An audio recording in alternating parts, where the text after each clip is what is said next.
Hi, I'm Tina. And I'm Rich. If there's one thing we've learned in over 20 years of marriage, It's that some days you'll feel like killing your wife. and some days you'll feel like killing your husband. Welcome to Love, Marry, Kill.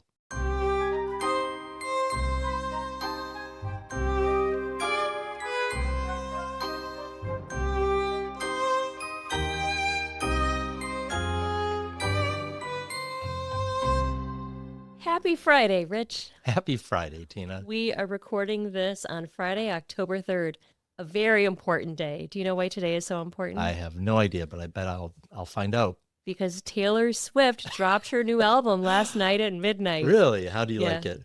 How many times have you listened to it? So I'm not a Swiftie. I admire Taylor Swift. I think she's great. I think she's really talented and prolific. Yeah, she keeps she really pumping is. out album after album. At 12, I was still up at 12. I'm always up at 12. And I was probably one of the first billion people to listen to it. I didn't listen to the whole thing. I just fast forwarded every song. Yeah. I thought it was great. Yeah. I didn't love Dead Poet Society as much, but I think this one is a good mix. Is Dead Poet Society another of her albums? It is not Dead Poets No? Society. It is the Tortured Poets Department. Oh, okay. So I'm sure you listened to it when you got up this morning. I did not, but I didn't even know about it until you told me. But now I'm gonna go listen to it. Are you really? Yeah, I gotta go. Have you ever listened to an entire Taylor Swift album? I think I have maybe once or twice, but Yeah. couldn't tell you which one. I don't even know why. Something led me to one of her albums at one point. Are you excited for her engagement? Oh, so excited. I can't wait to go. Do we know when the date is yet? Nope, and No. I'm pretty sure we will not get an invitation. What is the last album that you listened to? I actually listened to a brand new album from Jeff Tweedy. Jeff Tweedy is from Wilco, and he came out with a new album. It's like a triple album. There's like 2 hours worth of music. So you prefer music from people that are 60 and older?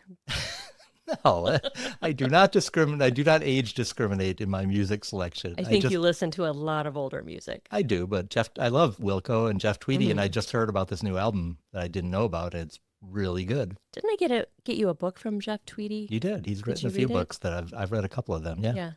Do you recommend? Yeah, he's a really good writer, good guy. So I'm a pretty lazy music listener. I go to Spotify and I just do a lot of like mellow evening playlists. I've been listening to that a lot lately, and I think it's an amalgamation of things that they know that I like. So. Yeah, I think you'll be sad to hear. I just heard yesterday that the Yacht Rock Festival is in danger of canceling because so many artists have pulled out of it. So Because they're so old?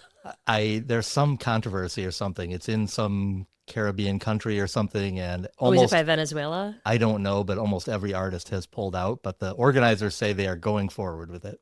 Yeah, it's getting scary by Venezuela. Maybe, I'm not sure if that's why. And I didn't even realize that Venezuela was considered to be a Caribbean country until I did the Amy Bradley case recently. We've learned I'm really so much. bad at geography. We really have learned a lot.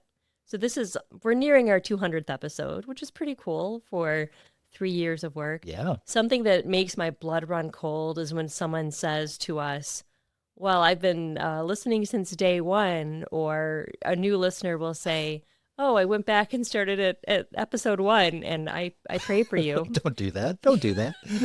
Because I feel like in the last maybe 6 episodes, we've kind of figured things out. But I mean, I know some of those episodes are a little hard to listen to. So rough. we appreciate your support for sure. We're not going to take them down, though. We're leaving them out there for posterity. I'm tempted to leave them or take them down, but you have convinced me that it's better to leave them up. Yeah.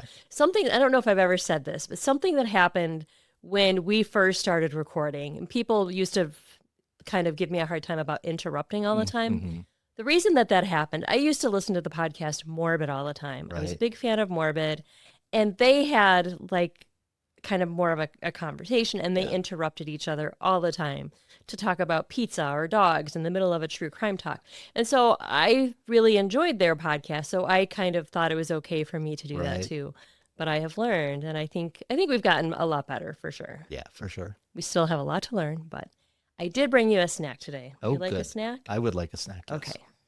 Do you have any guesses what it might be? No idea. It is a strawberry milkshake. Oh, wow. Remember the significance of the strawberry milkshake? To be honest with you, I don't. Wow, that was only 2 days ago. I know.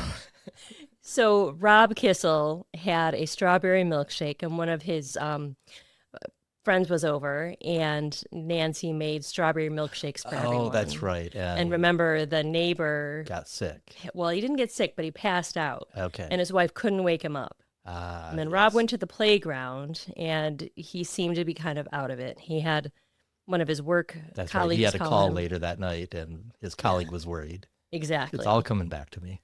Okay. Right, do you want to try my I milkshake? sure do. Okay.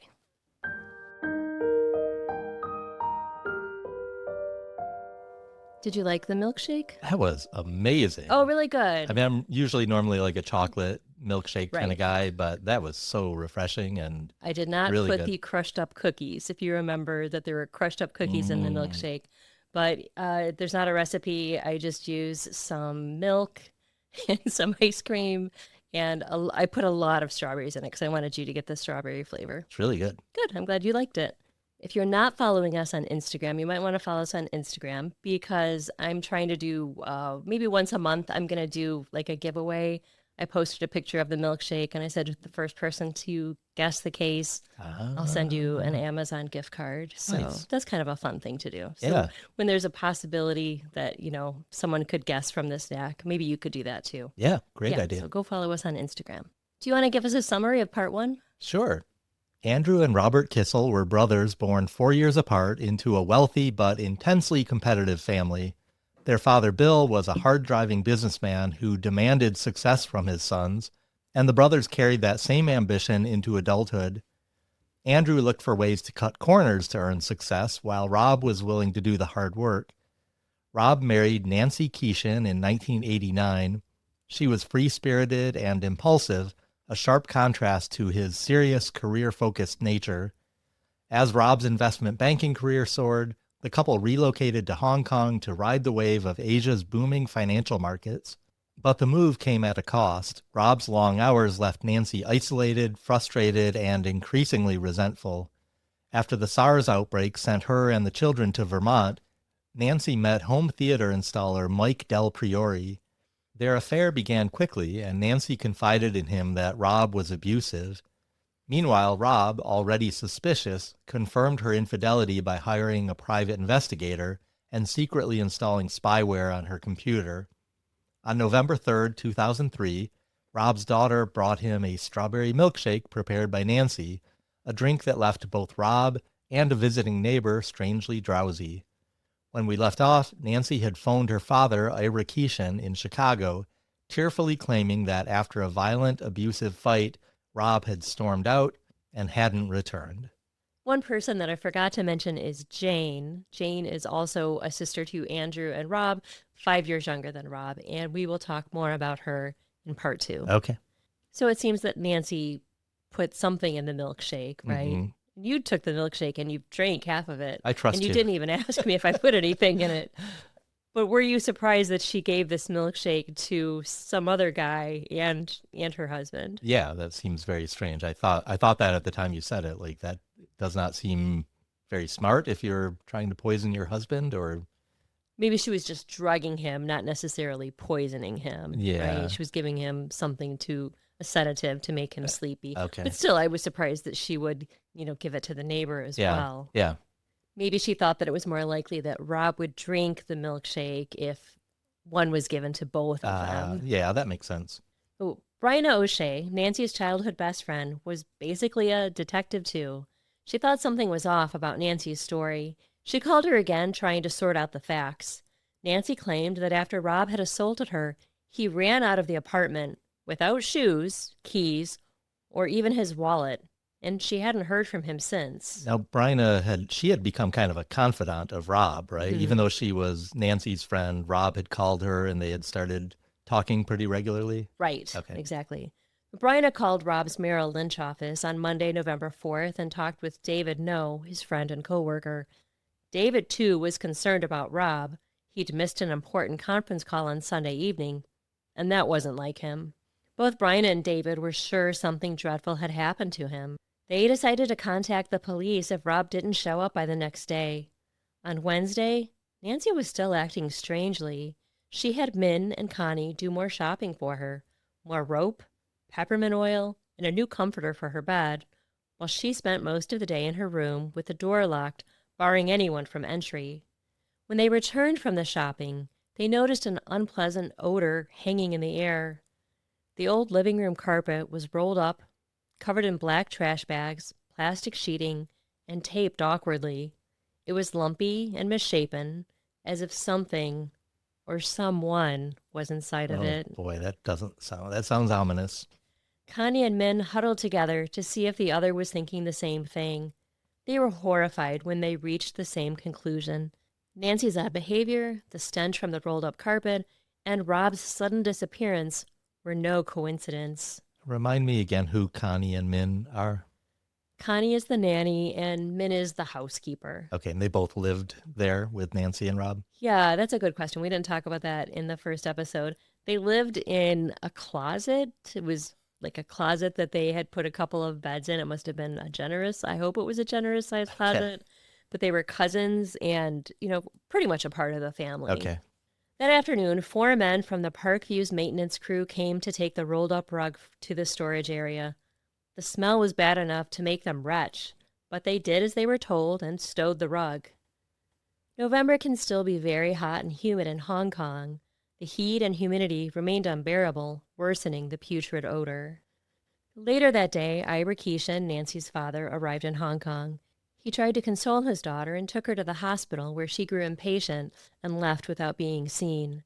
Ira visited with his grandchildren, but badly jet-lagged, he retired to the Parkview Hotel for the evening.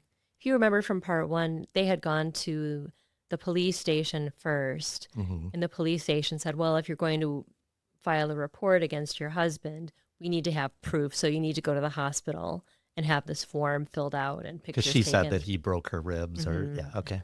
Connie, unsure of what to do, emailed Bryna and told her to call.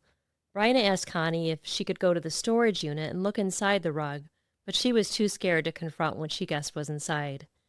Bryna called David No, Rob's co-worker, to ask him what they should do. He decided to call the police. The wealthy expatriate community in Hong Kong wielded enormous influence both socially and politically. Many held high-ranking positions in multinational corporations or had connections with powerful figures back home. The police understood that any misstep in handling a case involving them could spark outrage, not just locally, but on an international scale. A single error in judgment might be interpreted as bias, negligence, or even corruption, and the fallout could strain diplomatic relations. As a result, investigators knew they had to tread carefully, balancing the pursuit of justice with the delicate task of protecting Hong Kong's reputation on the world stage. So this case got a lot of attention. I can imagine. Police obtained a warrant for the Parkview storage unit, and even before the door was opened, the unmistakable stench of death seeped out.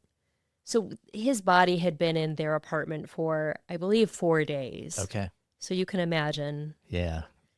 At 11 p.m., they went to the Kissel's apartment and asked for the key to the storage unit. Nancy claimed she'd lost it. She woke Ira in his hotel and hysterically demanded he come help her. He rushed upstairs. Quickly understanding the situation, he demanded Nancy hand over the key to the police. She seemed to be in a state of shock, no longer able to speak, and trembling violently. Ira leapt into action. He demanded that an ambulance be called immediately for Nancy, his stern voice cutting through the chaotic scene. Once he was sure his grandchildren were safe, he phoned home to the U.S., instructing that an attorney be secured for Nancy without delay. He asked Connie to tend to the children and take them to a hotel the next day. She wept as she promised Ira she would keep them safe. Ira went with Nancy in the ambulance, shocked by the number of police and media who had already descended upon the building. Meanwhile, at 2 a.m., the Hong Kong police opened the carpet and found Rob Kissel inside, dead. They estimated that he'd been dead for 96 hours. Nancy had slept with her dead husband in the bedroom for 4 days. Oh, that's really morbid. Connie called Bryna to tell her the news. She realized that the task of notifying the Kissel family was likely left to her. She knew all of them, Bill, Jane, and Andrew. She wasn't sure who to call, but finally decided on Andrew, Rob's older brother. He was stunned to learn of Rob's death. Though he and Nancy didn't care for each other, The idea that she could be responsible for Rob's death left him reeling. I'm a little perplexed at what Nancy's plan was here. Hmm. I mean, it seems like she hadn't really thought about what she was going to do after killing him, leaving him in Right. the room for 4 days and then just wrapping him in a rug. Well, and having four men put his body in the Right. storage unit, I think that shows that her mental state might have been not right. Yeah. Nancy emerged from her catatonic-like state at the hospital when she again complained that she thought her ribs might be broken. The emergency room doctors noted a few fading bruises and abrasions, but nothing serious. While still at the hospital, Nancy was arrested and then taken to a jam-packed hospital ward lined with beds of ill patients. Suddenly aware of her surroundings, she screamed, "I'm not staying here! You can't do this to me! Let me go! Let me go! I've got to get out!" The autopsy revealed Rob had been struck 5 times in the head with a blunt object, each blow powerful enough to kill him. His skull was shattered, fragments lodged in his brain, with brain matter seeping from the wounds. The lack of defensive injuries suggested the attack came while he was unconscious. After Rob was dead, Nancy taped a plastic bag around his head and then wrapped him in towels, trash bags, and then a sleeping bag. She wound plastic sheeting over the cocoon and then taped it securely into place before rolling his body in the rug and again taping it closed. When Rob was unwrapped, a lead statuette was found with him, crusted in blood, the beloved piece that had belonged to Nancy's grandmother. Rob's toxicology report showed 5 different drugs, all with sedative effects in his stomach and liver. There was alcohol in his blood, but very little. Do you remember when Nancy had gone to different doctors? She got Ambien and Oh, what yeah. are the other things that she I got? can't remember. Lorazepam. She had at least 5 or 6 different drugs Okay. that she obtained from her psychiatrist and a physician. Yeah, I'd forgotten about that. And those drugs all matched the drugs that were in Rob's system. The crime scene, the Kissel's bedroom, was very bloody. The carpet at the end of the bed was the most saturated. The blood spatter was low on the walls, indicating that Rob had been struck when he was likely lying on the floor. It wasn't clear whether Nancy was physically unable to speak or simply refusing to, but she communicated by blinking in response to yes or no questions. She seemed to understand her dire circumstances. The case against her was strong. The lawyer who Ira hired for her advised Nancy not to speak to anyone, especially the police, about what had happened. She blinked to signify that she understood. Telling the children, Elaine, 9, June, 6, and Rice, 4, weighed heavily on Ira. He told Elaine first. She cried for a minute, but then went back to playing with her siblings, not understanding their enormous loss. Ira thought his son and Nancy's half-brother Brooks, a medical student who had received training in child psychology, was better equipped to tell the 2 younger children. He was on his way to Hong Kong from the States. He went to visit Nancy in the hospital first. She asked about her children, but that was about all. She asked that he bring her laptop and her jewelry to her. That seems really strange to me because That's very she's strange. in the hospital, but she's under security. Yeah, And she was allowed to have those things. Really surprised me. that is strange. And why would she even ask for her jewelry? The laptop I can sort of understand, but the jewelry seems odd. Well, don't you think the laptop would be in police possession Right, too? yeah, Yeah. 100%. The Kissel family, too, was on their way to Hong Kong, their suitcases stuffed with gifts for Elaine, June, and Rice. Beneath the wrapping paper and good intentions, however, lay a far more serious purpose. They were prepared to fight for custody, though it remained uncertain who among them was truly equipped to guide the children through such a painful and uncertain transition. The Kissels and the Keeshins met to discuss custody of the children. Ira tried to keep it amicable, but everything was a competition to Bill Kissel. He brought an attorney to the meeting. Nancy wanted the children to live with her father, but her wishes didn't hold much water considering what she had done.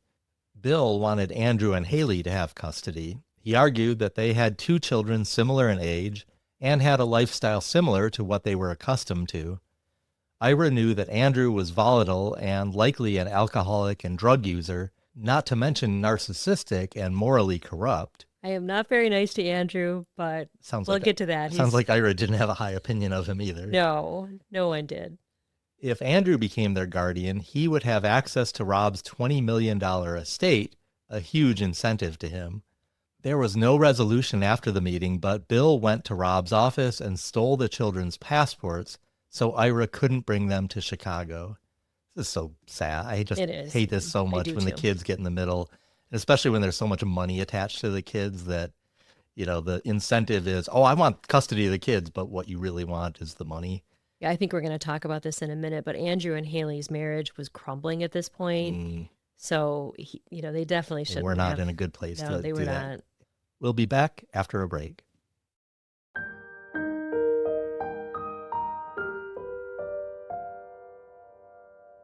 In the following days, several people visited the Kissel's apartment. The crime scene hadn't been cleaned up. The bedroom was especially grisly, and the smell of death and decay lingered. A neighbor who had a key brought several friends to tour the crime What? scene. I Oh, know. jeez. Connie came to get some of the children's clothes and belongings, and Brooks went in to get Nancy's laptop. The crime scene hadn't been closed off, and several items that should have been of interest to police, including Nancy's laptop, had been left behind. Police did, however, go through the cameras at Parkview and found video of Nancy carrying new rugs into the apartment. They also found love letters to Nancy from Mike and the report from the private investigator. Early on, they had a clear picture of what transpired. On November 12th, the police once again returned to the apartment. They took Nancy's purse, which contained the 5 prescriptions that she'd secured before Rob's death, and they matched the toxicology report. Later that day, the police released the apartment, and Connie and Min set to work cleaning it before the children returned. There were several bags of evidence, blood-soaked towels and linens, found in the children's closets that the police had missed. Wow. So I'm painting a picture here, right? The police really didn't do a great Yeah. job securing this crime scene. Connie and Brooks cared for the children in the Kissel's apartment. Connie was like family. She'd been the children's primary caregiver for most of their young lives. She would not leave their sides. Do you remember who Brooks is? I'm sorry to say I don't. Okay, Brooks is Nancy's half-brother. Okay. Surprisingly, on November 15th, Bill Kissel relinquished his fight for custody of the children. He let Ira take them back to Chicago. Haley, Andrew's wife, helped make the decision. She thought they'd be better off with Ira, who they loved and trusted. Connie accompanied them back to the U.S. I'm a little surprised that the Kissels gave up that easily. Me too. Nancy's arraignment was pushed back twice due to her health. She was confined to a wheelchair, unable to walk, and spoke very little. She was left in China alone while Ira and the children flew back to the U.S. The Kissels wanted nothing to do with her. When Ira was back in Chicago with his grandchildren, he was met with the reality of the situation. He was 61, and although he was in good shape, he didn't feel mentally or physically capable of meeting the demands of 3 traumatized young children. He was exhausted, and his wife was horrified by the entire unseemly affair and sadly wanted nothing to do with the children. Oh, that's sad. It is very sad. Brooks, Nancy's half-brother, was 24, single, and in medical school in Cincinnati. He decided to take a leave of absence from school and care for the children. He made a plan. His mother, Joyce, Ira's second wife, not Nancy's mother, offered to help him, and Connie agreed to stay on. Ira would visit as often as possible. The Keeshins wanted the children to have a loving, stable, middle-class lifestyle. Ira hoped that Bill Kissel would see this was the best possible arrangement. Here's an excerpt from the letter he sent Bill. We believe the children's long-term needs are best met in a stable, loving environment. My wife and I cannot take on the demands of raising 3 young children. Elaine, June, and Rice have adjusted remarkably well under Connie's continuity and Brooks' daily care. He has proven capable of managing their needs, and we believe their placement with him in Cincinnati should continue. Our hope is that this decision will not create conflict between the Kissel and Keeshin families. Above all, we must remain united in love and support of the children. God bless us all, Ira. So was Connie from Hong Kong, or did she I go to believe Hong she Kong? was from not sure if she might have been Korean. Okay, but she moved to the States She to, moved to the States. wow, that's commitment. Ira had purchased a home for Brooks, Connie, and the children. It was undergoing renovations. In the meanwhile, they were living in Brooks's basement apartment. Bill was horrified when he visited. He pressured Haley and Andrew to take the children, despite Haley's reservations. On Christmas Day 2003, Ira and Bill faced off again in a Cincinnati hotel room while the children played nearby. Bill was confrontational, warning Ira that he would bankrupt him if custody wasn't turned over to Andrew immediately.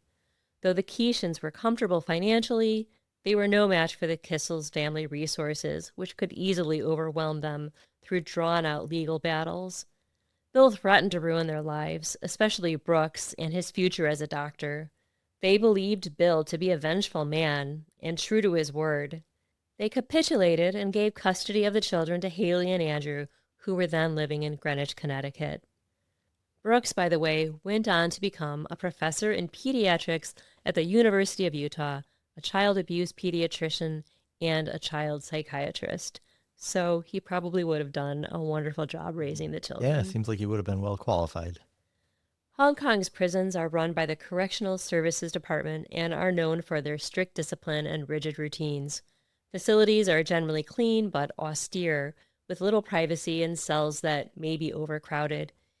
Inmates wear uniforms, follow tightly structured daily schedules, and are required to work in prison industries such as laundry, carpentry, or garment manufacturing. While the system emphasizes rehabilitation, offering vocational training, education, and counseling, it also enforces strict rules with punishments for infractions ranging from loss of privileges to solitary confinement. Family contact is limited to monitored visits, censored mail, and occasional phone calls. Although Hong Kong's prisons followed strict rules for all inmates, some observers speculated that Nancy Keesel, as a wealthy American expatriate in a high-profile case, might have experienced subtle differences in treatment. She would have been subject to the same uniforms, labor, and routines as other prisoners, but authorities might have ensured her basic needs or privileges were carefully managed to avoid international criticism or diplomatic tension. After she was released from the hospital, Nancy was sent to the Su Lam Psychiatric Center for evaluation. The doctors found her to be of good mental health. Does that surprise you? A little bit. Me too. During her time at the detention center, several acquaintances from the expatriate community rallied around Nancy. Convinced that she was a battered woman who had struck back at her abuser, they visited her several times a week and became her advocates. Although Nancy had been estranged from her mother since the incident years earlier, she asked her new friends to reach out to her and encouraged her to come for a visit. Do you remember when she pushed her mom out of the apartment after she criticized her parenting? Yes. It had been years earlier. Wow. It took Nancy 6 months to write to her children. Her letters were light and breezy, asking them how summer camp was and how much ice cream they'd eaten. She never explained what happened to their father or where she was, just that she was doing better and needed rest. The children never wrote back to her, as far as I know. Eventually, she decided it was better not to communicate with them. She was sure they were safe with Haley and Andrew. She let them get on with their lives so she could focus on her legal defense. On November 1st, 2004, a year after Rob's murder, to everyone's shock, the judge in the case, Michael Burrell, set Nancy's bail at $1 million. Nancy Keesel was the first person ever to receive bail after being charged with murder in Hong Kong. Wow. Her wealthy expatriate friends happily put the money up for her. With the trial set for May 2005, Ira liquidated all of his assets to pay for Nancy's legal defense and still came up $1 million short. Surprisingly, one of Rob's former Goldman Sachs colleagues stepped forward and offered to pay Nancy's legal bills. Wow. This whole paragraph you just read is kind of blowing my mind. Like, yeah. I would think an expatriate would be the last person you would want to grant bail to, because there's going to be a huge risk of flight, that they're going to fly back to the U.S. and make it much more complicated. I think anytime anyone is given bail in a murder situation is surprising to me, but yeah, especially you're right. If they're facing life in prison, you weigh the choice of fleeing versus life in prison. Yeah, it's definitely a risk. But then Rob's former colleague or multiple colleagues, Well, no, the covering... one colleague was paying for her legal Oh, it was defense. just one. Okay. The expatriate community posted her bail. Okay, gotcha. Nancy's expatriate friends rented an apartment for her. Each day, she went to her lawyer's office to work on her case. Nancy allegedly was a terror in the office and bullied the paralegals. She wanted to plead self-defense, but her lawyer cautioned her against it. The brutality of the skull-crushing blows that she delivered to Rob went against the notion of self-defense, because each blow was enough to kill him, but she, did 5 blows to the head. Nancy considered claiming that she suffered from dissociative amnesia, that Rob's attack had caused her to forget the traumatic event altogether, but her legal team again cautioned her against it. Nancy's mother, Jean, moved to Hong Kong to support her, but their constant bickering made the arrangement very unpleasant. Time in jail hadn't made Nancy any more kind or gracious. In 1994, Rob invested $500,000 in Andrew's new real estate venture, which focused on revitalizing up-and-coming neighborhoods. In other words, gentrification. He named his company Hanrock for Haley, Andrew, Nancy, and Rob.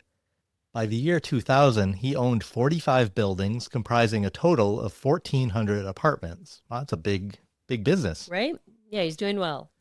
So consumed with his image, Andrew even bought out 2 neighbors in his apartment building, one beside him and one below. He combined the units into a sprawling 2-story showplace, the largest and most extravagant apartment in the building. Neighbors, impressed with his apparent success and ingenuity, invested in his new company. So the name of his company is Hanrock. Do you think that's his way of manipulating his brother who has a lot of money? Like, I'm going to name my company for us, brother. Yeah, that's kind of an unusual move, naming your company with your brother's name and your brother's wife's name. So yeah, I guess he wanted his brother to feel part of the team, or more willing to, give him a bigger investment. Right. Andrew had served as treasurer of his Manhattan Co-op board since 1995, a position that gave him access to the building's finances. He alone received the financial statements and held the checkbook. He suggested to the board that they remodel the lobby and hallways of the building. During renovations, he padded invoices and quietly pocketed the difference. Andrew skimmed money from his neighbors for years, taking a cut at every opportunity when there was a necessary service or project in the building. He set up sham companies to invoice the co-op, then paid the bills himself, essentially funneling the co-op's money straight into his own pocket. He had even borrowed $2 million under the co-op's name. But in 2003, a sharp new board member grew suspicious after reviewing the financial reports. The renovations to the lobby had somehow cost over $1 million. The lobby looked fine, but no one could understand the $1 million price tag, and soon the board began scrutinizing the invoices more closely. I don't understand how people think they're going to get away with that kind of thing for long. He got away with it for years, Did though. he? Wow. Andrew knew he was in real trouble. He admitted to stealing $1 million from the co-op and was ready to pay the money back, but the board hired a forensic accountant who found that he had actually diverted $4.7 million from the co-op's account into his own. So I don't know how much money that everyone pays their co-op every month, but I know it's got to be in New York. It must be at least $1,000, on top of your rent that goes into this like that, sure. account. Mm-hmm. Eventually, Andrew reached a settlement with the board to avoid criminal charges, paying back the $4.7 million. He liquidated $25 million worth of New Jersey properties from Hanrock to raise the money, funds that should have been shared among investors like his neighbors and Rob, or his estate after his death. Instead of paying them, Andrew concealed the sales and kept about $20 million, which he funneled into fraudulent real estate deals in Connecticut. After the co-op fiasco, Andrew moved to Greenwich, Connecticut, and rented a huge house for $14,000 a month, leaving Haley and their 2 daughters in the Manhattan apartment to finish the school year. Haley, unaware of the scandal, didn't understand why her neighbors were suddenly standoffish and glared at her icily. The co-op business was peanuts compared to Andrew's next scandal. Using forged statements and a stolen notary stamp, Andrew tricked banks into issuing massive mortgages on already mortgaged properties, then recycled the proceeds as down payments to secure even more loans. The scheme depended on precision and discipline, traits that Andrew sorely lacked. Learning of Rob's death at Nancy's hands only distracted him further. He had built a fragile house of cards.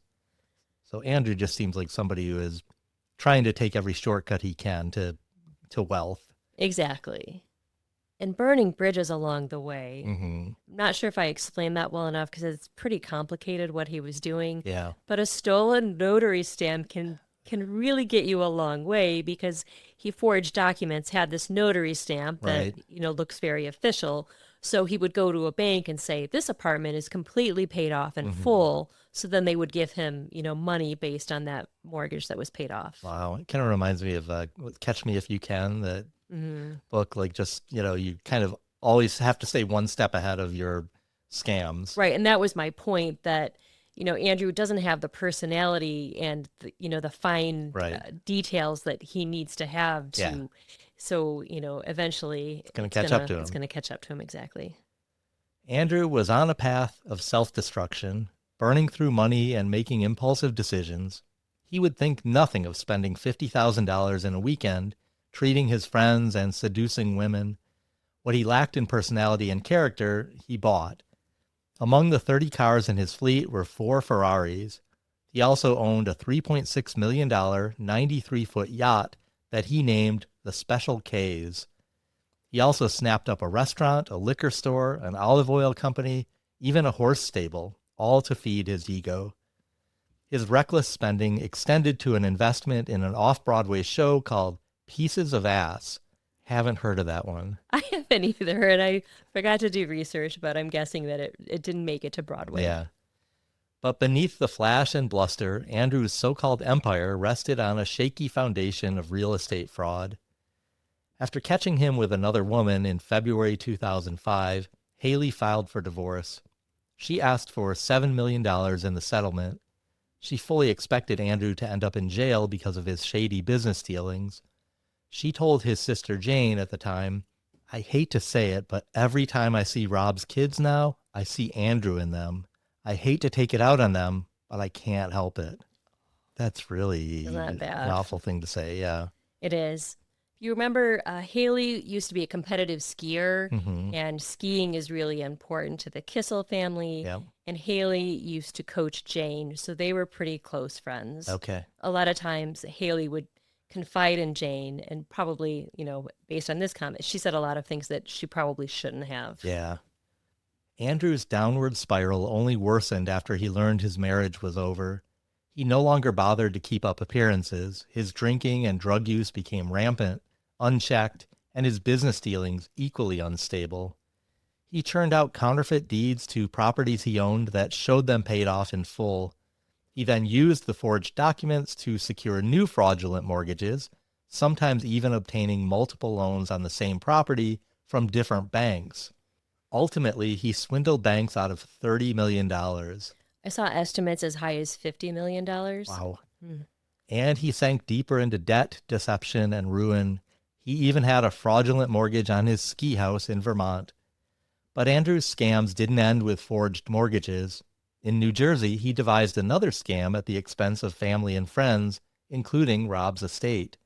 He quietly sold off apartment complexes that investors believed were still part of their portfolios making money, but Andrew had sold the properties and pocketed the profits. He continued to pay out dividends to investors, creating the illusion that their investments were sound. Friends, relatives, even people who trusted him with their retirement funds later discovered that they had been duped by a man with no legitimate assets to his name, but Andrew was running out of time. Paying out those dividends was Pretty genius, pretty really. smart, really, yeah. I mean, it's gonna at least delay them figuring things out. But boy, it's just, this whole thing is giving me stress because he's just building this house of cards that is gonna collapse on him. Well, and he gave them statements, but they were all counterfeit. Yeah. Meanwhile, Haley and Andrew were still sharing a home. She reached her breaking point, managing all 5 children and the household while Andrew lived the playboy lifestyle. In an email to Jane, she wrote, God, I hate your brother. He is just such an awful, pathetic person. I just fucking hate him. His I am the king attitude, his value system, or lack thereof, his anger, his meanness. I just hate him. He will never be a good, responsible person. I just can't believe how he can so readily shirk his responsibility to his family. He is horrible, just horrible, and I hate his fucking guts. Do you know last night in bed I could actually see myself pummeling him to death and just enjoying the sensation of each and every shot? And then this morning, as I pulled out of the garage to go to spin class, all I wanted to do was crash into his Ferraris. He put this stupid pole in the garage so that I would know where to stop my car when I pulled into the garage, because you know how incompetent I am, that I can't even park my car.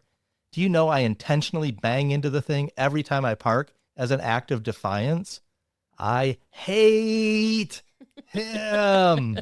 Did I There's do a that lot okay? of exclamation points and a lot of capital letters in that email. That is a very, very emotional email. Hmm.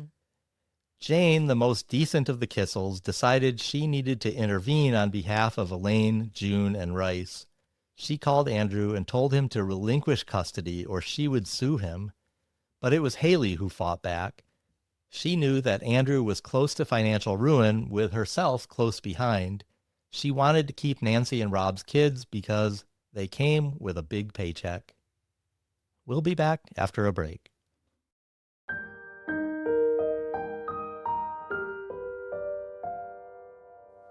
Nancy Kissel's trial began in Hong Kong on June 7th, 2005, and quickly became one of the most sensational court cases the city had ever seen. Presided over by Judge Michael Lunn, the proceedings stretched on for nearly 3 months, with every twist and turn reported in the international press. Nancy remained free on bail. She sat poised and polished while prosecutors painted her as a calculating woman who murdered her husband in cold blood. The jury, 5 men and 2 women, listened as the prosecution laid out its narrative in English. They argued that Nancy had drugged Rob with a lethal cocktail hidden inside a milkshake, bludgeoned him to death with the lead statue, then wrapped his body in a carpet and hid it in the storeroom. To them, this was a crime of greed and betrayal, carried out by a wife desperate to escape her failing marriage, but unwilling to sacrifice her privileged lifestyle. The defense told a different story. They described Nancy as a battered wife, trapped in an abusive marriage with a domineering, drug-dependent husband. They claimed that she acted out of desperation and fear, not malice, and that her actions reflected years of trauma rather than a carefully orchestrated plan. Her attorneys pointed to Rob's cocaine use, volatile temper, and financial pressures as evidence of the hostile environment she endured. I should say that there is no evidence that Rob abused cocaine. His blood at the time of his death, like during the autopsy, I don't think was tested for it, Okay. but no one in his life can point to him ever using cocaine. The case captured public imagination in the same way the O.J. Simpson trial had in the United States. The Hong Kong media coined it the milkshake murder. The nickname trivialized Rob's tragic death, but reflected the fascination of the public's interest. A deadly milkshake, a family unraveling, and an expatriate community caught up in the salacious scandal. A parade of witnesses testified that Nancy was difficult and sometimes near impossible. Connie and Min both testified for 2 days each. Min said that Nancy could be cruel and hot-tempered, and neither had heard the couple fighting on the night in question. Computer expert testified that a Dell laptop contained Google searches for drugs that kill without a trace. There were 2 desktops in the Kissel's apartment with some interesting searches on their hard drives from April 8th, just before Rob set off for a business trip to Taiwan. During this time, Nancy and the kids were in the States. Okay, so It these was during the searches were SARS. from... They were definitely from Rob. Okay. They include MPEG sex, sex in Taiwan, hotmail sex, anal cox, gay, anal sex, bisexual, male ass, Taiwan escorts, Taiwan companions, gay sex or anal sex in Taiwan, hardcore gay bondage sex. I'm going to stop here, but it goes on and on for a I think long we get time. the idea. But it ended with, and used Porsches. One of the sexes was free gay porn. I'm like, Rob, you're a millionaire and you can't. He just wants the free He just stuff. wants the free stuff. So Bill angrily tore out of the courtroom, his cheeks aflame. He did not want to hear about this part of his son's life. On August 1st, 2 months into the trial, Nancy took the stand before a packed courtroom. The confident blonde with the radiant smile was gone. In her place was a thinner, fragile-looking woman with long, dark hair and glasses. The transformation was striking, so much that some observers accused her of deliberately trying to appear more Asian, a calculated effort to win sympathy from the jury.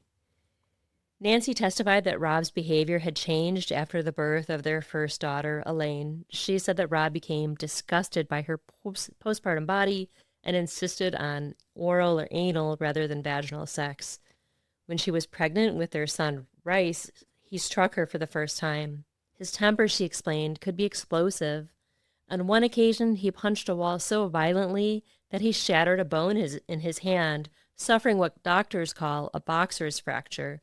And it was not the first time that he had sustained such an injury. He had previously broken the same knuckle after lashing out at a hard object in anger. I had a boxer's fracture once. Oh, you did? From what? It was softball injury. I got hit with a softball, but it hit me right like in the knuckle where you would punch someone. Right. So I don't think it's an uncommon injury and not necessarily sustained from, punching your mate. Right. Nancy sobbed and trembled on the stand as she talked about the physical and sexual abuse. It was constant, she claimed. She explained that her Google searches for undetectable drugs that cause heart attacks stemmed from her thoughts of taking her own life, hoping to spare her children from the shame of learning what she had done. The last night of Rob's life, she claimed, he was on a murderous tear after she'd announced in marriage counseling that she wanted a divorce. He was irate, drank excessively, and consumed cocaine. He violently sodomized her, and later he came after her with a baseball bat. In defense, she grabbed the 8-pound lead statue of her grandmother's that she cherished to defend herself. She said she didn't remember anything else after that. She was on the witness stand for 8 days.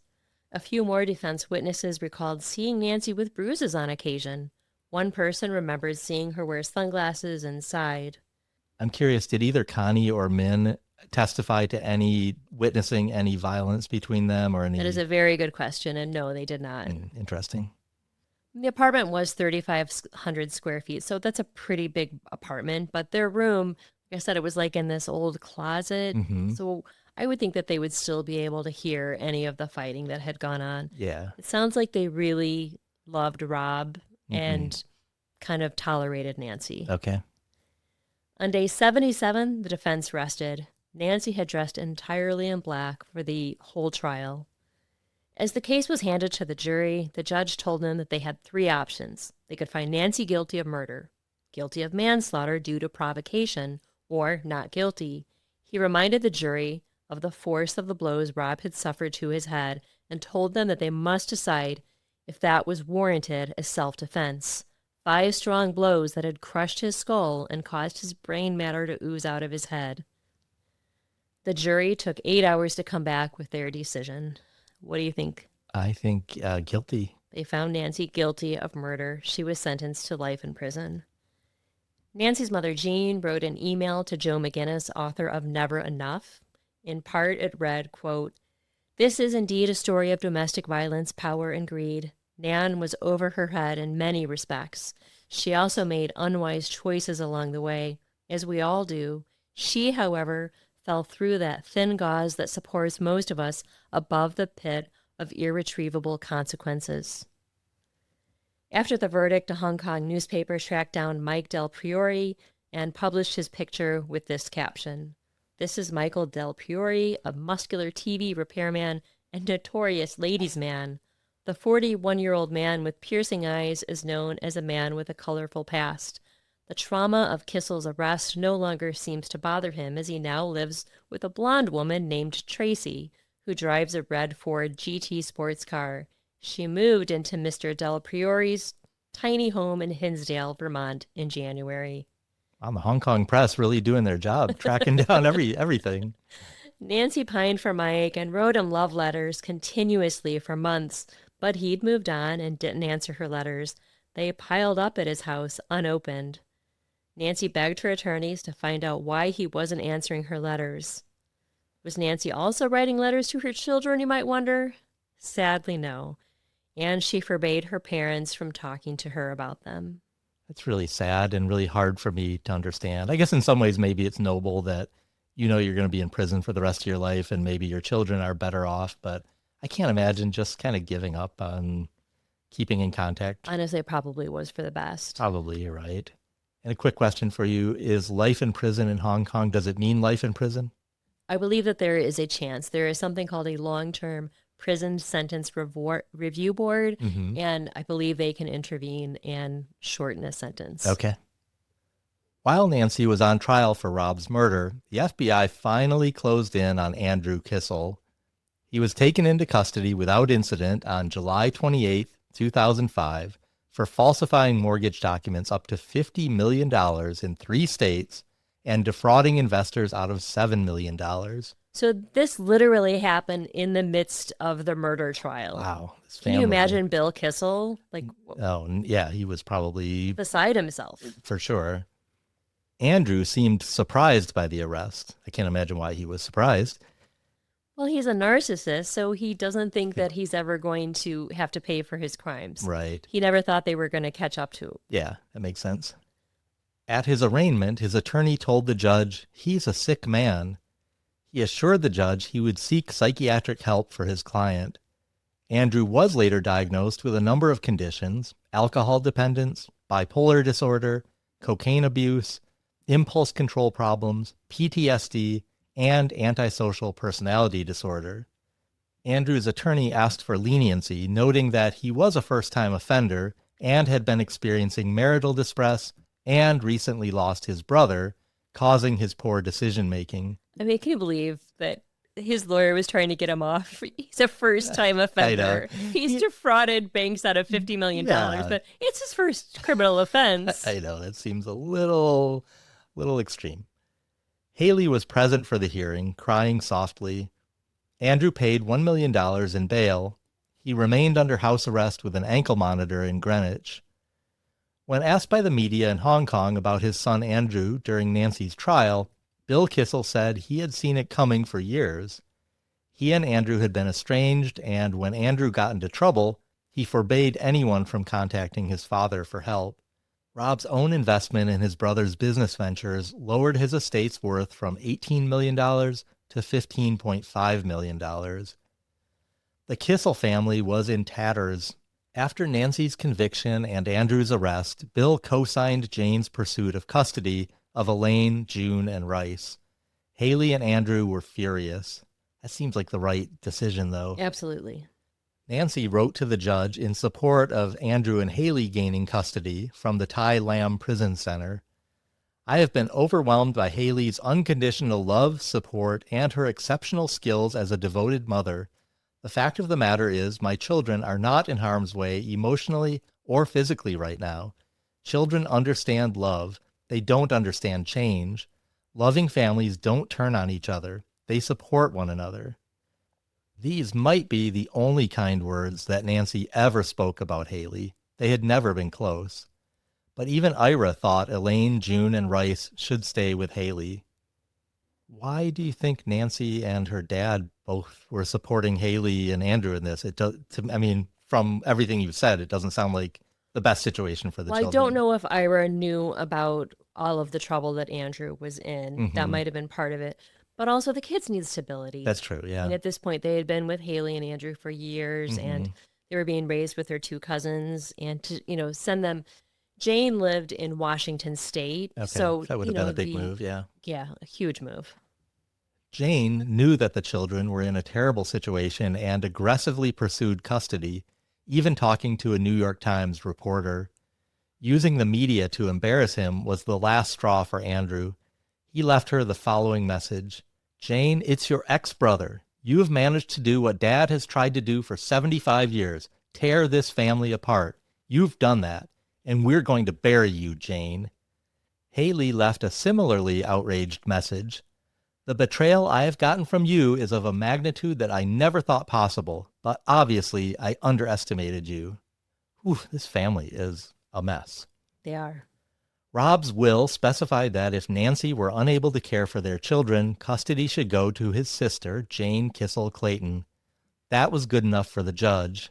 Jane and her husband Richard won custody. The children moved to Mercer Island, Washington, with Jane, her husband, and their 2 children. It looks like a beautiful, beautiful place where they live. It's like an island and just stunning, the pictures that I saw. Andrew was indicted in New York on additional charges of grand larceny, forgery, and falsifying business records from the earlier co-op scandal. He faced 25 years in prison. Haley and Andrew continued to live together unharmoniously.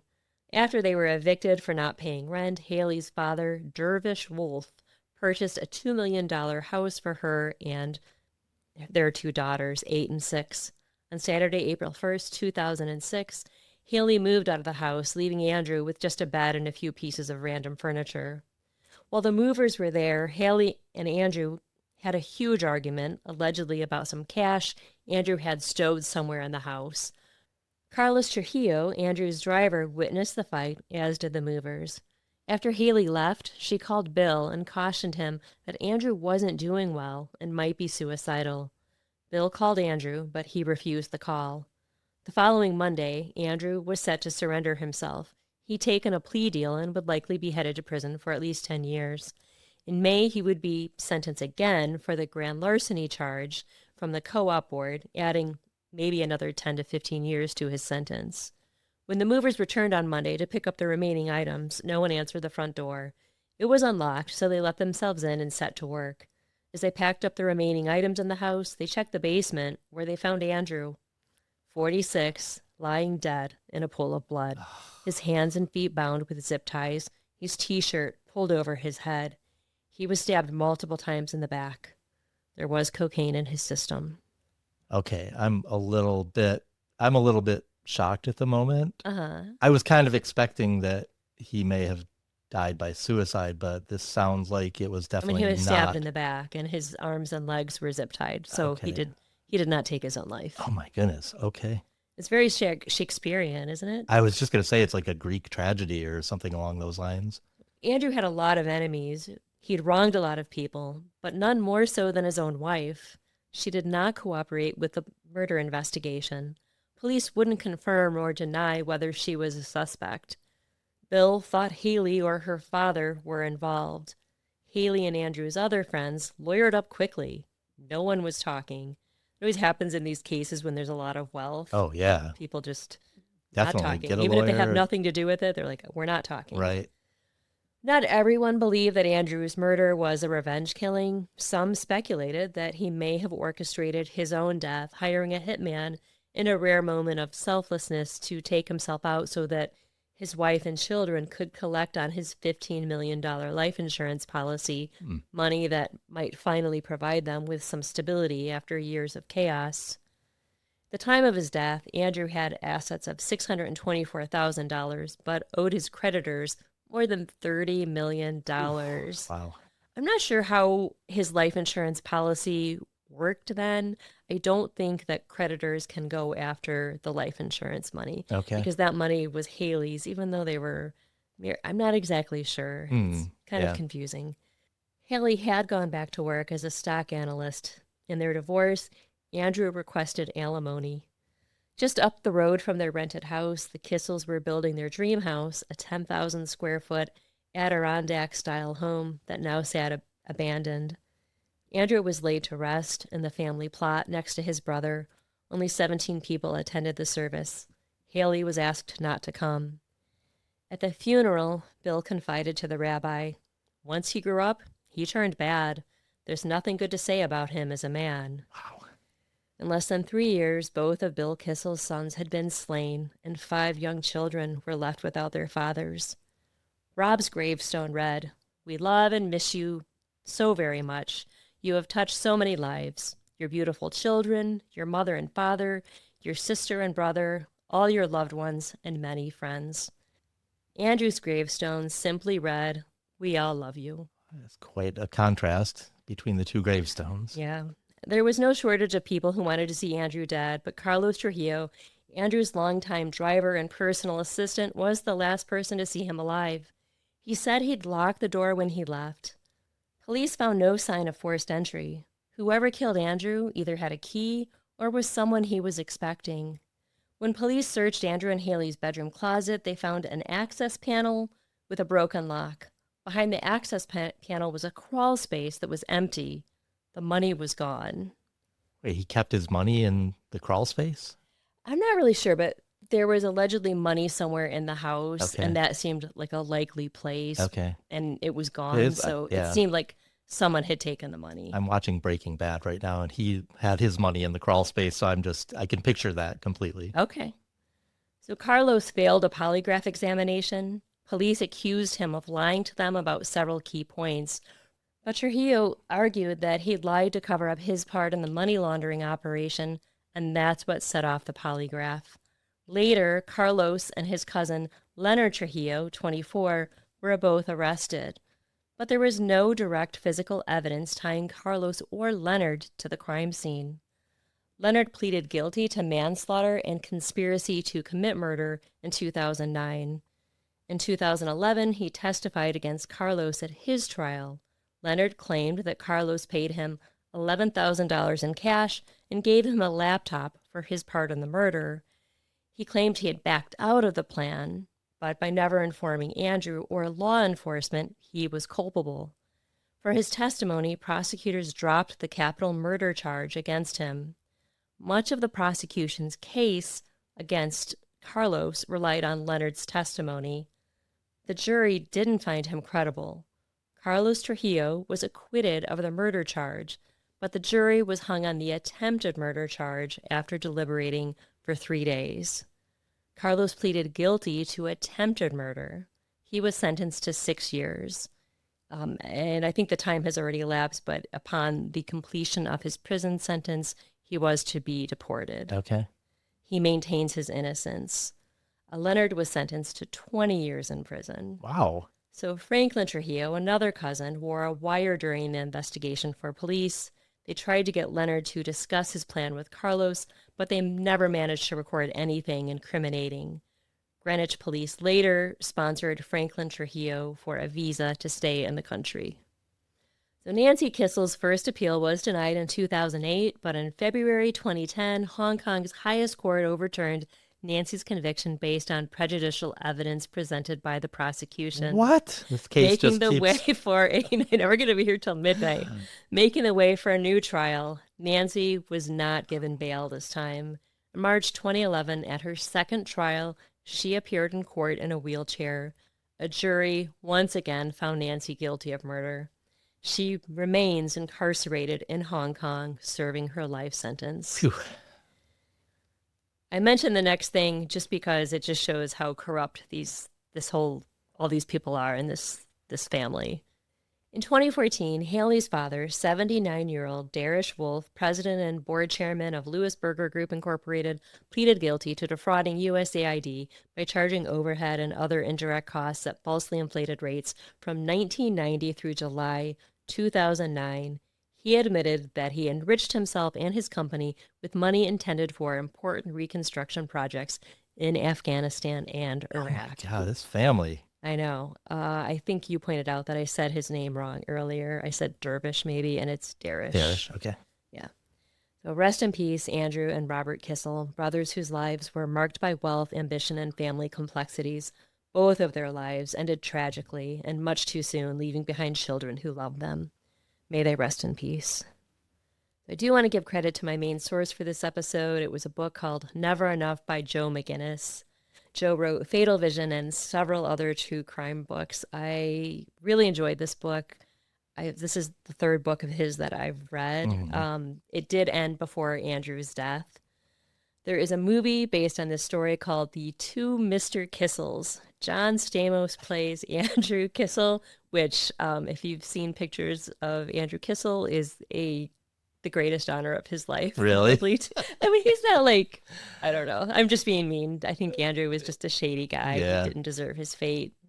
But yeah. The other, I don't know who else is in the movie. John Stamos was the only person that I recognized. I watched the movie. It's kind of a cheeky movie. Hmm. I enjoyed it. I recommend it. It doesn't go super deep, Yeah. but I'm yeah. surprised there aren't any, big time movies like based on this story, even if it's not like a direct version of the story. Mhm. This just seems like such a like a Greek tragedy or Yeah, like you said, a Shakespearean drama. It just seems like such a wild story. it is. Well, I found the movie on Internet Archive, and we will link it in the show notes. You came home from our local library about a month ago, and you had the book in your hand, and And you just took it I from me. ripped it out of your hands, and I was like, "Oh, I own all Joe McGinnis stories." So Yeah. I think this was a really interesting case. I think that it's probably better known than I am aware that it. Like I had never heard of it, Yeah, but same. I think it is a pretty popular true crime case. I can imagine. Isn't it crazy that both of the Kissel brothers were found dead in a basement? That is a bit of a coincidence. Yeah. Were you surprised that Mike Del Priore was not involved in Rob's murder? Well, I mean, he was on the other side of the world, so I guess I could imagine that maybe she had talked to him about it, but it doesn't sound like he was obviously No, not he directly wasn't. He involved. wasn't. When I knew that Rob was going to be murdered, I Hmm. initially thought, well, I bet Mike was in the country and Mike was going to help dispose of the body or Yeah. something, but no, there really was not a plan there. Nancy was a pretty bad criminal. Wait, so Mike was in Hong Kong at the time? No, he Oh, wasn't, okay, but he I wasn't. thought that, oh, he's probably Gotcha. going to, help Yeah, her. I mean, based on, all the stories that we've done, he definitely fits that portrait of someone who might have Hmm. helped her with something like that. Yeah. Haley and Andrew wanting custody of the kids, do you think that Yeah. was solely because of the money that came with them? Well, I mean, it sure sounds like it, and Hmm. that makes me so angry. I mean, I said it earlier, but it's just I hate it when the kids are used as like a pawn. Yeah. The kids come with the dollar signs attached to them, and so that makes, people try to get custody of them, and it seems like it, but who To be knows? fair, I don't think Haley was a bad person. I think she Mm, was overwhelmed by her circumstances, and I yeah, think she she was in a tough cared spot. about the kids. Yeah, exactly. Do you think Andrew being stabbed in the back was significant of anything? I mean, maybe. I Like, do guess you think it that is was like whoever symbolic. murdered him Right. was trying to send a message? Yeah, it could be, I guess. If you were Ira, would you spend your life savings on Nancy's legal defense? Boy, that's a good question. It's one I hope I never have to, a choice I hope I never have to Yeah, I don't think make. you're going to have to worry about it, hopefully. I think about that in a lot of these I think cases, about this though. all the time, Yeah, too. families often like go in debt, spend their life Hmm. savings on their child or Yeah. their brother or whatever. It seemed pretty clear that Ira knew that Nancy was guilty. Remember the scene when the police wanted the key to the storage Right. unit and she said, "Oh, I can't find it." And Ira said, "No, give them the key now, Nancy." Yeah. I don't know if I would be able to spend our life savings on a child that I thought was guilty. That would I'd want them be, to be defended, but yeah, I don't know. that is a tough That's one. a tricky question. Hopefully we will never be there. Do you think that Andrew's murder was solved? Like, remember that I didn't elaborate on this enough, probably, but Carlos and Andrew went way back. Hmm. Like, he had been with Andrew for a long time. He said he was like a father to him, even though I Hmm. think they were kind of close in age, but they were very close. Yeah. So I'm not sure if I see a motive for Carlos Yeah, I don't really see a motive either. It's odd that his cousin sort of turned on him. hmm I mean, why would your cousin turn for a on plea you? deal. Yeah, if there wasn't Well, and if you the something. prosecutor's like, there's enough evidence against you, you're gonna. Well, and there, I think there was a death sentence on the table too, Hmm. so that might be enough for him to Yeah, plea out. I I don't. guess. I am not sure. I would not be shocked if Darish Wolf was somehow involved in there. Really? Yeah. How surreal do you think it is to be Nancy, to be in jail for the rest of your life, possibly in Hong Kong with no family there? Oh, I can't even imagine. I It's mean, such a weird I think situation. even just, in part one, when you described her being in Hong Kong and the family being there and, Rob is working all the time, I felt even then like she must feel really isolated Hmm. and out of her element. But now, like being in a Hong Kong prison for the rest of your Right. life, oh man, that's Yeah, that's I really tough. assume that she has learned the language. I think at the time of her trial, Hmm. she had not learned the language, but I Yeah. I don't think that they're speaking English to her in No, I'm prison. sure they're not. Can we talk again about how Nancy is the worst criminal ever? Like, Yeah. what was her game plan? Yeah. Like, obviously she had planned this because she had gone to get drugs from Right. different doctors and Yeah, she did not think it through at all, though no. apparently. I mean maybe I don't know. I was gonna say maybe she just thought she could get off and say that he was abusive toward her, but if she really wanted to take that approach, she would have reported it right away and not left his body there for days and wrapped him up in a rug. So I don't know. She just wasn't thinking. It is a little funny to me too that she had these four men take the rolled up rug to the storage Right. unit. Like obviously they knew that there was something in the rug Yeah. that smelled. I don't know, just a very strange It is situation. very, very Do strange. you think that it was self defense? Well, I don't know, but you didn't really share any. There was no. Seems like there was no credible Yeah, evidence that he was abusive, but who true. Yeah, knows as what far goes as I on? know, there was no evidence Yeah. other. I mean, the fact that some of her friends did come forward and say, "Well, I did see some bruises, Hmm. and she did wear sunglasses and Yeah. inside that one But the time." fact that she drugged him, the fact that she hit him so many times when only one blow would have done it, Hmm. it just seems like it was kind of overkill and planned as well. Yeah. But who My knows? sense is Rob was a pretty decent man, Hmm. and that Nancy just really wanted out of the marriage. Yeah, he might have been neglectful in that he, focused solely on his work and Hmm. maybe didn't pay much attention to her. Yeah. But yeah, Now, how did these brothers turn out so differently? I don't know. Isn't that It crazy? is a really wild story. I mean, they were both very ambitious and Hmm. both had big goals, but they had very different kind of approaches to how they were going to go after those Was the things. deficits that Andrew had in his personality, he had to, use corruption Right. to, gain the same amount of stature that his brother had. Yeah. Should white collar criminals serve time in minimum security prison? How do you feel about that? It irritates I me. hate white collar criminals. I think I know. they should not get special treatment. Yeah, it really irritates me that if you're a, wealthy person, there is definitely a different system of justice for you, Hmm. and it bothers me. That's why I think the Trujillos might have been framed a little bit, Hmm. and like the Wolf family possibly had something to do with it, Yeah, and made just the Trujillos or do the a time. convenient target. Yeah. White collar crime can cause serious damage, even if it doesn't leave physical scars. Lives are ruined, savings vanish, and entire communities can be affected.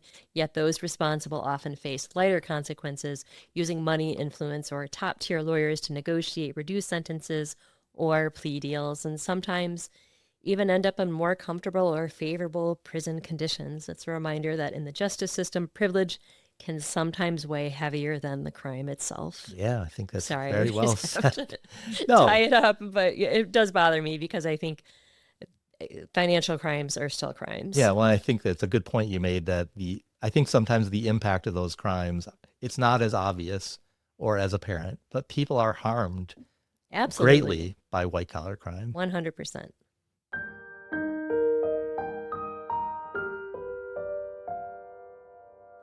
Fridays in our house are Great British Bake Off days. We've been watching the new season and enjoying it so far. Are you enjoying it so far? I really am, although I think I shared with you the other day that I just heard that Prue is I leaving the show after know. this season. Makes me really I love sad. love Prue, so yeah. Well, we're going to do just a little tribute to Great British Bake Off Okay. and So you baked me a to bunch of stuff Prue. that you're going to be No, sharing? I actually came across this cute segment on YouTube today. We'll post it in our show notes.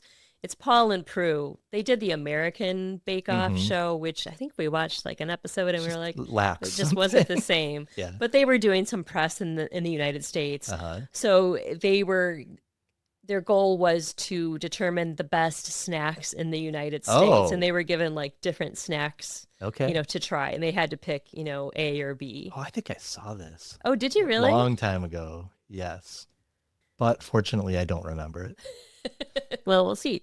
So I'm gonna give you the options of what they were given, Okay. and you're going to have to guess which American snack. These are American snacks that Yes. they picked. But before we do that, I want to ask you really quick, if an alien came to you and said, "Hey, American guy, what is your favorite? What is the best snack food that you can give me?" You can give them three things. What would you pick? The best or the most prototypically American snack foods? I guess your preferred snack foods. Like you can pick two or three. I don't know, Twinkies and Lay's potato chips. Those are really interesting choices. I would do Cheetos and I don't know. I would maybe do Snickers, but Mm, that's because I know what we're about to talk about. okay. All right, the first round, they were given Twinkies and Ho-Hos. Okay. Which did they prefer? So I actually do seem to remember that they kind of liked the Twinkies. I remember that Prue was like, "Oh, it's a nice sponge on here." Oh, you did see That's the only this. one I remember though. So I think they liked the Twinkies better. Yeah, and Prue did. She's like, "Oh, it's light and lemony." She hated the cream Hmm. because, So she's used to fake and creme yeah. pat Right. and it's just not the same. But yeah, you're right. They chose Twinkies. They said the Ho-Hos were not brilliant. Hmm. Then round two, Reese's versus Snickers. Well, I would hope they would say Reese's, but I have a Yeah, feeling they were this is gonna. gonna be a tough one on you. Yeah. So Paul said the chocolate in the American Snickers, he was like, "I love Snickers. Snickers are great. Hmm. I'm gonna pick the Snickers." But then he said the chocolate here is not the same, which I Right. don't know if I knew that. A lot of people feel that way. Yeah. Yeah. So and Prue does not like peanut butter, believe it or not. Oh, that's right. She So they doesn't. chose the Snickers. Mm. Oreos versus Girl Scout Thin Mint cookies. Oh gosh, It's a false equivalence. it is kind of a equivalency to false me, yeah. equivalency, but I'm gonna guess they went with the Thin Mints because they've got that They actually minty. liked the Thin Mint, Yeah. but they chose the Oreo. Really? Round four, Lay's versus Ruffles. Lay's for sure. They liked them both quite a bit, but preferred the Lay's, calling them more like a British crisp. Hmm. It makes you want a white bread sandwich with butter Oh, the and potatoes. crisps. That's an Yeah, Irish thing, but yeah, that sounds yeah. good. I would choose Ruffles all day, every Right. day. I know you would. Round five, Cheddar Jack Cheez-Its versus Cool Ranch Doritos, Oh boy. which makes me mad because I love Cheez-Its, but I don't like the Cheddar Jack ones because there's Yeah. the weird powder on them. So Uh, which one do you think they chose? I'm gonna say they went with the Cool Ranch They Doritos. did, yes. Yeah. They said that the Cheddar Jack Cheez-Its taste like old socks, quite nasty. They really liked the Doritos. They said they would be good with guacamole. Hmm. Round six. If you've ever seen in a store, they have those like 5-gallon buckets of cheese balls. I don't. You've I'm never not noticed. sure I have. There's always these huge, Mm. gross bucket. So cheese balls versus Flamin' Hot Cheetos. Probably the Flamin' Hot Cheetos. I really don't like Flamin' Hot Cheetos. They're gross, but they went with the Flamin' Hot Cheetos. Yeah, They said all they taste is heat. It's a little bit like chili, but they quite liked them. Hmm.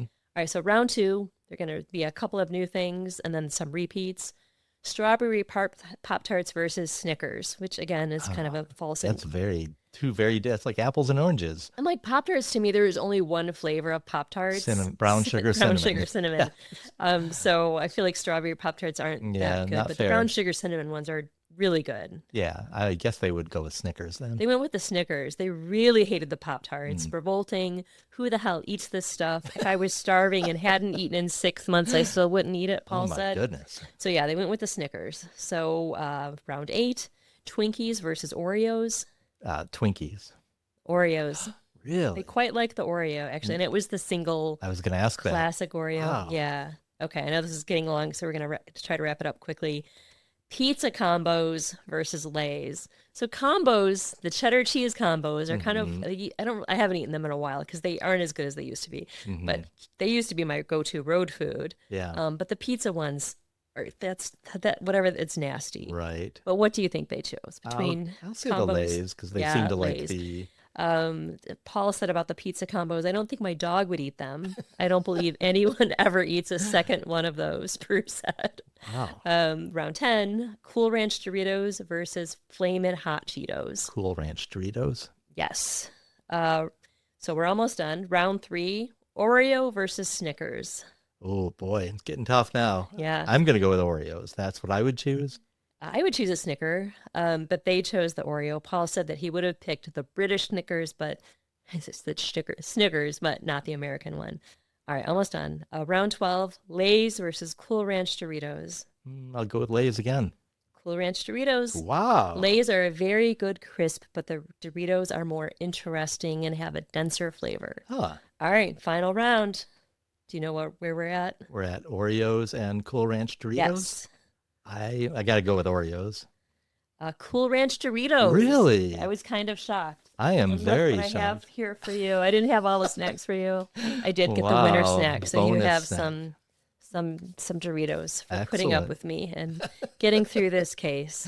Well, the case was super interesting, so no snack needed to thank me for that, but thanks. That's always appreciated. And Cool Ranch Doritos are like a Christmas chip because there's the spices are red and green. Have you ever noticed that I before? have never looked that closely at a Cool Ranch Dorito.